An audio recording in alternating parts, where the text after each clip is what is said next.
Hey guys, this is Food by Faith, Garden to Table, and welcome to my garden.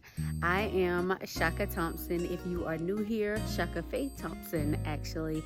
And here on my channel, I like to show everyone how they can take their items from garden to the table. So today, we are going into our backyard grocery store and we are going to harvest some things for Thanksgiving. So come along, hang out with me, and let's go into the only grocery store that I have found that's not crowded. So guys, we have quite a few greens here, and I hope I'm not giving anybody whiplash, but we have quite a few greens here.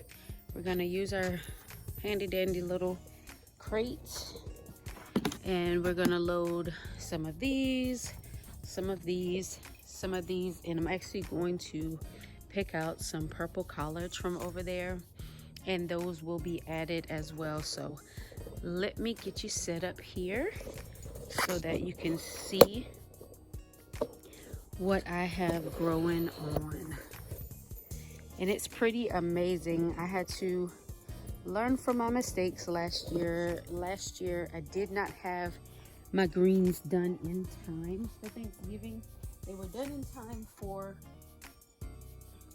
Christmas, but not Thanksgiving.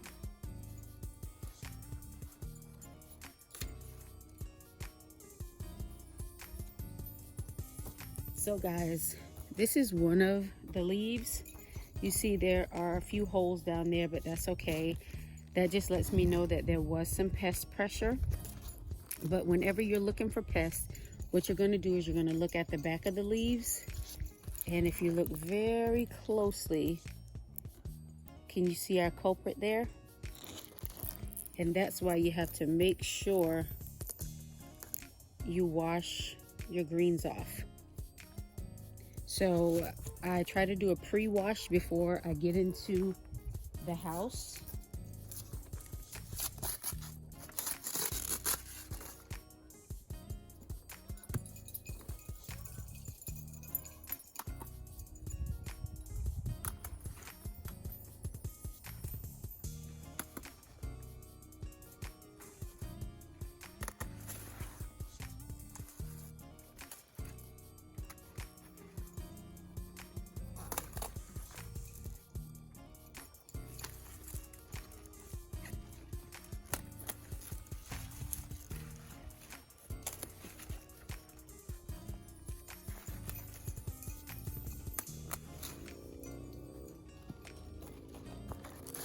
So we all know, just from going to our local grocery store, a bunch this big could cost you about $3.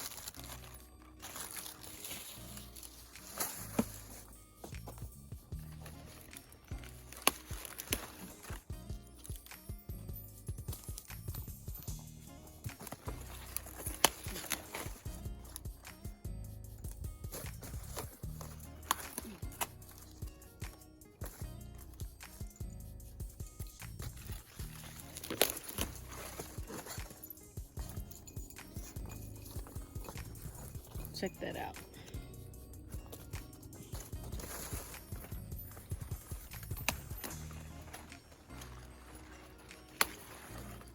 And remember, whenever you're picking your greens, to go around the bottom of the plant and leave the center.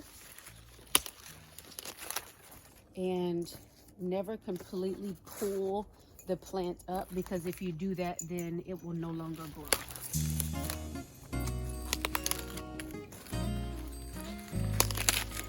So the plants, the leaves that I'm throwing over there have too much pest damage on them, so we're not going to take those.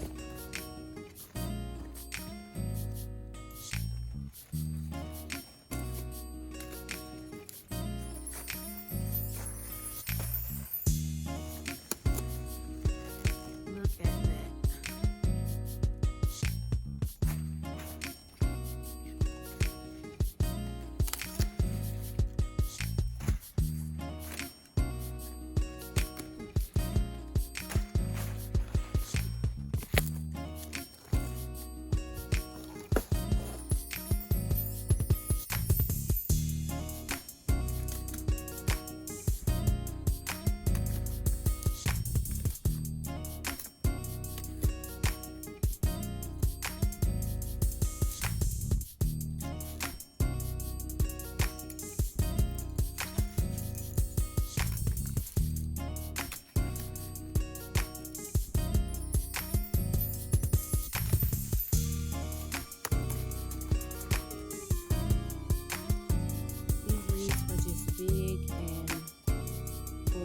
And so far, that first leaf was the only one that I found any bugs on.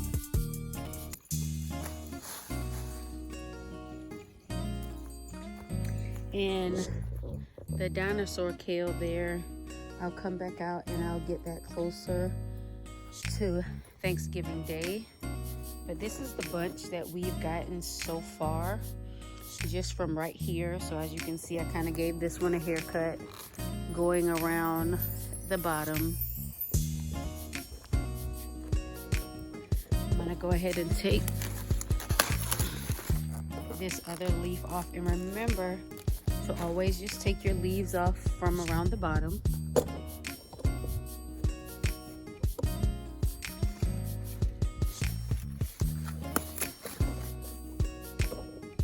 Check that out.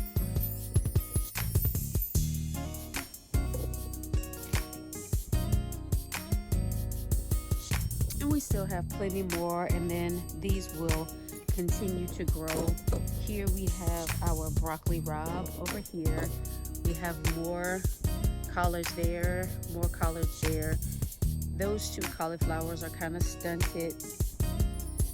We have broccoli growing on back there. And now we're gonna come over here to the purple tree collard, and we're gonna pick from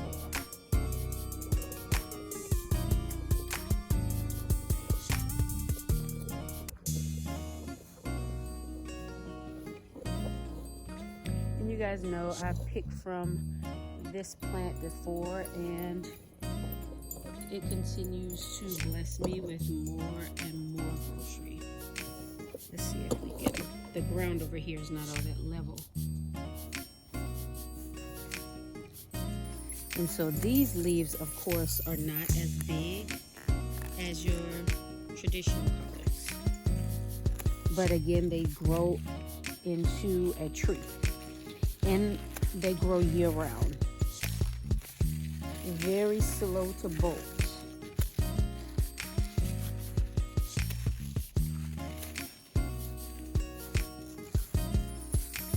And because of that beautiful purple color, we know that these greens have quite a bit of anthocyanins.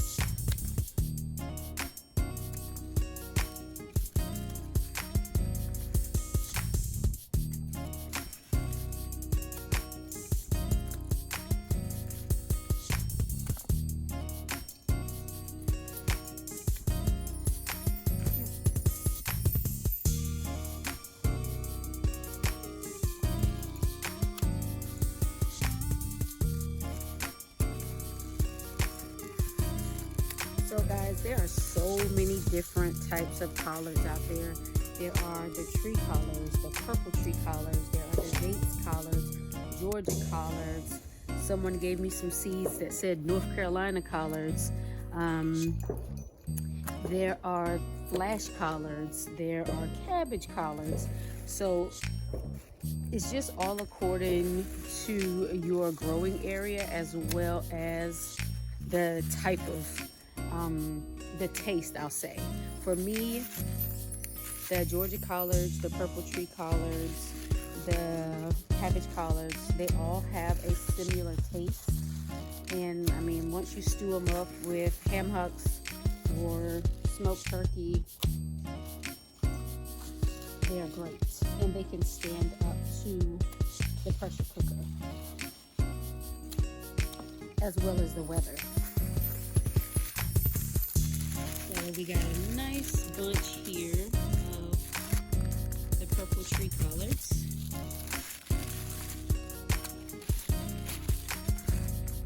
And again, with these, you can kind of cut anywhere and they'll continue to grow.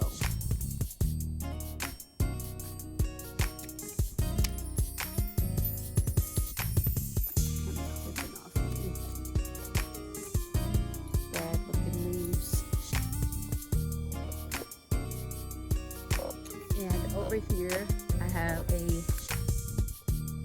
another collard that's growing. So I did this so that I would make sure that I had collards for both seasons, for Thanksgiving as well as for Christmas. So now we have ourselves a nice little bucket full of greens that I'm gonna get washed up, scrubbed up, chopped up, and placed into the freezer so that we'll have them ready for Thursday. All right, guys, thanks for joining me on this quick little Thanksgiving harvest in my backyard grocery store. Make sure you comment below and let me know what you have growing on. So here, guys, I have your ordinary run-of-the-mill cooler, and what I'm doing is giving my greens their first wash.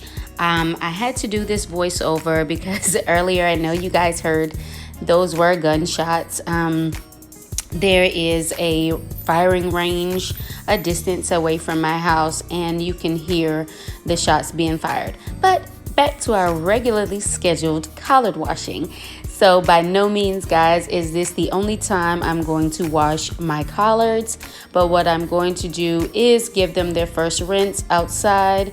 I'm going to de-stem them as well because the stems will stay outside, and that is less mess that I have to bring inside. So let's get to washing our greens.